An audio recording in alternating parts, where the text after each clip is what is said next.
Thank you. So the case is, each case is having a 5 vignettes. So we will discuss around 30 questions, and I have the answers with me also, but I will try to engage you all so that I just want to know that how is your preparation. Okay. So this is a 28-year-old female admitted to labor G2 P1 and admitted to labor with delivery at 28 weeks of gestation, complaining of a severe headache with blurred vision, blood pressure 200 by 110, and with 2 plus proteinuria on urine analysis. The repeat blood pressure after few hours later is 160 by 110. Lab studies shows a normal hematocrit, normal platelet, and liver transaminase levels were also normal. The blood pressure was 180 by 110, the heart rate 123, the respiratory rate is 25 breaths per minute, temperature is 34.2 degrees Celsius, oxygen saturation is 98% on room air, and on physical examination, the patient was not having any pallor, not having any icterus, no swelling of only the swelling of hands and face are there. CNS finding the patient is complaining of blood vision, and then the patient is having a severe headache. The protein, the urine analysis, 24 hours urine analysis is showing a more than 300 milligram protein per 24 hours. Okay. Now,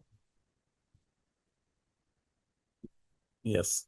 Now this is the question. So who is going to define preeclampsia and severe preeclampsia? Just one or two words. You can unmute yourself and then you can define. Sir, Yes, Pankaj. myself Pankaj, sir. Yeah. Yes, yes. Sir, preeclampsia is defined as a BP of more than 140 upon 90 Very good. uh, after 20 weeks of gestation without any history of hypertension Hmm. with proteinuria Hmm. of more than 300 milligram in 24 hours or 1 plus. Okay, very good. So now Pankaj has very well classified preeclampsia. Who is going to classify severe eclampsia? Anyone?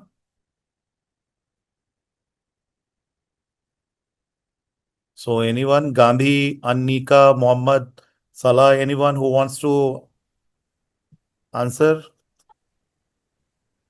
Okay, let me attempt. Severe preeclampsia, it's defined as elevated blood pressure of more than 160 over 110 millimeters mercury, in addition to the other symptoms given for eclampsia, which includes proteinuria. Okay.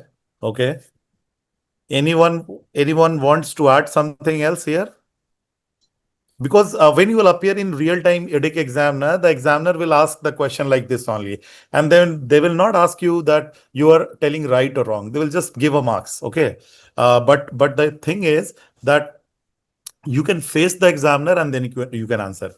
We will discuss all those questions here, question and answers also. We'll try to finish within time. Let's see how much we will going in depth also. So any other who wants to attempt this question, that what would be the other cardinal symptoms? Because the other symptoms should be there to establish a patient with a severe preeclampsia. Proteinuria. Yeah. Okay. Involvement of other organ system. Okay. Good. At least I want that you all guys should have means you can add something to it.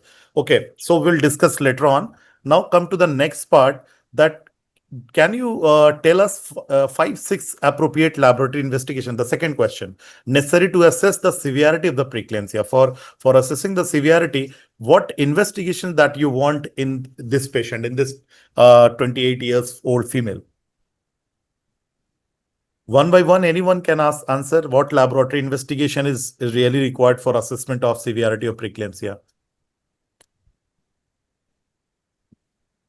The complete blood count, including platelet count.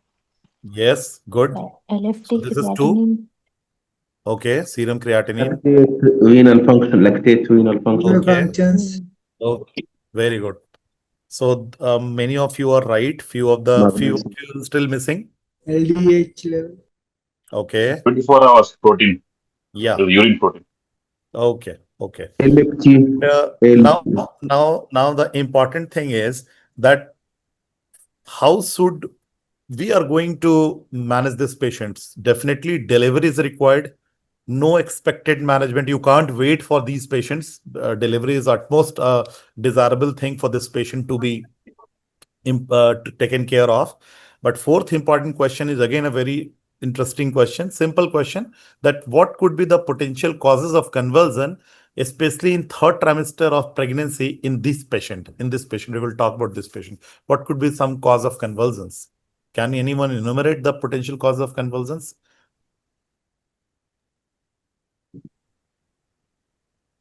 Eclampsia can have, but yeah, Venous eclampsia. sinus thrombosis. Very good, very good. Who said sinus thrombosis? Dr. Namrata. Okay, Dr. Namrata, very right. So it could be your cavernous sinus thrombosis or sinus thrombosis, right? Any other cause? Hemorrhage, intraventricular hemorrhage. Praise Yes, syndrome. yes, Praise yes, syndrome. very good.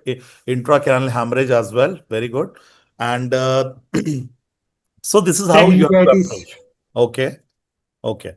So now the fifth number question, I have already taken a class that what agents that has to be avoided in the management of severe hypertension in preeclamptic patients. Anyone have any idea that which is not to be used? ERBS, Okay, AC inhibitors. okay. Why you doesn't want to use ACE inhibitors? What it will do? It may cause Teratogenic. profound the hypotension, Yes, very as well as good. Yes. It will cause. So now I think many of you have done almost you have answered few of the questions. So just let's see the answer. So first, preeclampsia is defined as the blood pressure at, it was very rightly said that the systolic blood pressure has to be 140 and diastolic has to be 190. We will have a very quick look so that we can go to the maximum case vignettes. Proteinuria is to be more than 300 milligram protein in 24 hours collection. So I don't think so that now anyone has any confusion in defining that at least two cardinal features has to be there for defining preeclampsia, right? For the second part, for severe preeclampsia, I think I think you are right in defining the severe preeclampsia also, that blood pressure 160 and diastolic blood pressure 110, but at least two occasion and 2 hours apart has to be taken, has to be told for complete definition. So 2 hours apart and at least two occasions, the blood pressure has to be more than 160 with diastole more than 110. And these patients have to be, that many of you have told, right, that serum creatinine has to be elevated. The patient will have a proteinuria, but here from 3 it is ranging to 5. So 5 gram of proteinuria, so 5000 milligram in 24 hours collection is to be there. The patient will have a edema, the patient will have a visual disturbances, patient may be having a seizures, the patient will have epigastric pain, thrombocytopenia, oligohydramnios, IUGR features, placental abruption as well. So these are few of the associated findings which you all guys have to enumerate, because in each enumeration you will get a different marks. If they will ask the questions like tell us the definition of severe eclampsia, severe preeclampsia. So if you are telling 160 by 110, you will get half marks. But if you are telling two occasions, 2 hours apart with features of proteinuria, oliguria, serum creatinine elevated, then you'll get full marks. Okay. Now come to the next part. So the laboratory investigation, many of you told, right, CBC. Why CBC? If you'll tell like that, CBC, because we want to include a platelet count, we want to see the thrombocytopenia, we want to see AKI changes in this. That's why we need a renal function test. We want to see transaminitis or elevated serum bilirubin. So we want to do a LFT. We want to see any deranged in the coagulation profile, like deranged in the INR or coagulation defect. We want to do so many of the times what in the previous examination also what I thought that these two questions, these two answers will not be told by any of the students. Many of you have already tried to miss these options like blood grouping and typing. This is very important. Blood grouping typing, as per literature, it says that antibody screening and blood typing is again important if you are trying to manage. So this is again one of the important laboratory investigation. And then 24 hours urine collection apart, in spite that you have done a 24 hours urine collection, but you have to include it in your laboratory diagnosis as well. So this is again important. So I'm sure that many of you must be answering these 4, but these 2 are important. But among these 2, this is very, very important. Okay. Now coming to the next part. So what are the potential causes? Again, you all have make it damn right. So it is one of the common cause, hypoglycemia. I'm sure that every one of you is knowing this. Intracerebral hematoma or intracerebral hemorrhage, cerebral venous sinus thrombosis. You all told right. Epilepsy means is another. If the patient is already a history of epilepsy, then the patient will have a convulsion in the early puerperium, and it may can cause generalized tonic-clonic seizures as well. Okay. Now come to the next part.